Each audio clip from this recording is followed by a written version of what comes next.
Tout commence au XVIe siècle. Nicolas Copernic, astronome polonais, remet en cause le système géocentrique de Ptolémée.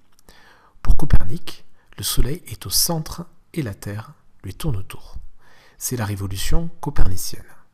À cette époque, Tycho Brahe, astronome danois, prend grand soin à la fabrication et la mise au point de ses instruments. Cela lui permet de recueillir un nombre considérable de données.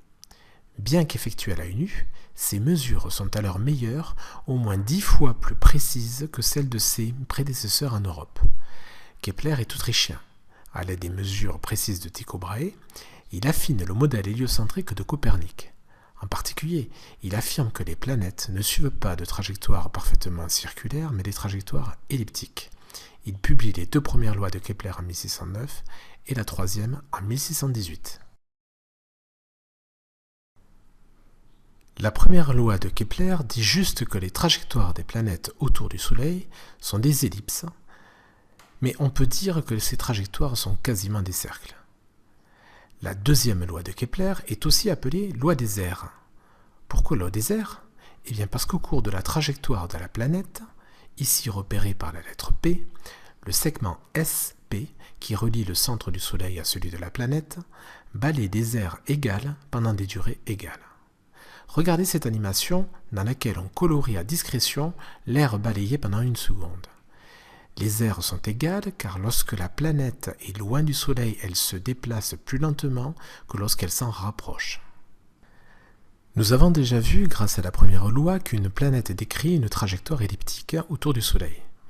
Une ellipse, du fait de son excentricité, ne possède pas un rayon, comme un cercle, mais 2 axes. Un demi-grand axe et puis un demi-petit axe. Nous avons ici noté petit a le demi-grand axe de l'ellipse qui est représenté. La 3e loi de Kepler est la loi des périodes, car le carré de la période de révolution d'une planète est proportionnel au cube de la longueur petit a du demi-grand axe de son orbite. On obtient ainsi la formule t carré divisé par a au cube égale 4pi carré divisé par g fois ms, où 4pi carré divisé par g fois ms est donc la constante de proportionnalité entre t carré et a au cube. Il faut bien veiller aux unités dans cette relation. T, la période, doit être exprimée en secondes. Petit a, qui est une longueur, doit être exprimée en mètres. Grand G est la constante gravitationnelle et grand ms, la masse du Soleil, doit être exprimée en kilogrammes. Une dernière remarque. Les 3 lois de Kepler s'appliquent également à un satellite en révolution autour d'une planète. Ces lois s'énoncent alors dans un référentiel planétocentrique, dans lequel le satellite décrit une ellipse dont la planète occupe l'un des foyers. Les lois de Kepler permettent de montrer qu'une planète qui a un mouvement circulaire a nécessairement un mouvement uniforme. La démonstration est très simple et se fait alors avec la 2e loi de Kepler.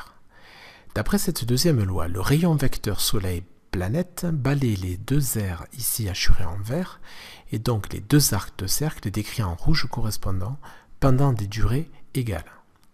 Puisque ces 2 arcs de cercle sont égaux, on en déduit qu'ils sont décrits à la même vitesse et donc le mouvement est uniforme.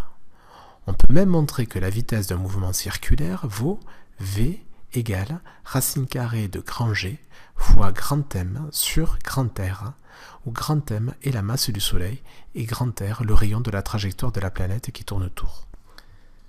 Et comment démontrer cela ? On va utiliser la 3e loi de Kepler. Comme la planète décrit le périmètre du cercle en une période, sa vitesse sera 2pi r, le périmètre du cercle, divisé par grand T, la période. Or, d'après la 3e loi de Kepler, on peut avoir l'expression de la période en fonction du rayon de la trajectoire. On a t carré égale 4pi carré sur grand G fois la masse du Soleil fois r au cube. On passe à la racine et après on a juste à réinjecter l'expression de grand T dans l'expression de la vitesse. Après simplification, on trouve bien que la vitesse est égale à la racine de grand G fois la masse du Soleil sur le rayon de l'orbite.